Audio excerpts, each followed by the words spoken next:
Toba take Singh में जश्न आज़ादी की मरकजी तकरीब DCO कम्प्लेक्स के सब्जाजार पर मुनक्कद की गई, जिसमें अरकान सूबाई असम्बली चौधरी अमजद अली जावेद, सरदार मोहम्मद अयूब खान गादी, DCO आमिर एजाज अकबर समेत दीगर सरकारी मुलाजमीन, मुख्तलिफ स्कूलों के साथिया और तलबा तालिबात ने शिरकत की। तकरीब में सिक्योरिटी के सख्त तरीन इंतजाम किए गए थे, जबकि 8:58 पर सायरन बजाकर 1 मिनट की खामोशी इख्तियार की गई। परचम कुशाई के बाद कौमी तराना पढ़ा गया, जिसके साथ पुलिस और रेस्क्यू के मुसल्लह दस्ते ने कौमी परचम को सलामी पेश की।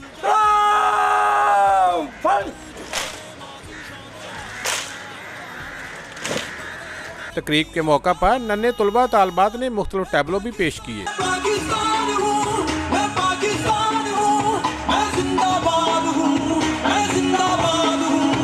तकरीब से मुकर्रीन खिताब के दौरान बानी पाकिस्तान कायदे आज़म मोहम्मद अली जिन्ना को जबरदस्त खराज अकीदत भी पेश किया। मुझे बहुत ज़्यादा अच्छा लगा और पार्टिसिपेशन भी हुई, प्राइजेस भी मिले और बहुत ज़्यादा अच्छा लगा। और मैं 14 अगस्त में सबको मुबारकबाद देना चाहती हूँ, जश्न आज़ादी सबको मुबारक। तकरीब के अख्ताम पर मेहमानों ने जिला भर में बेहतरीन कारकर्दगी और पोजीशन होल्डर तलबा तालिबात में शील्ड तकसीम की। कैमरा मैन रशीद अंजम के साथ सुल्तान महमूद, टोबा टेक सिंह।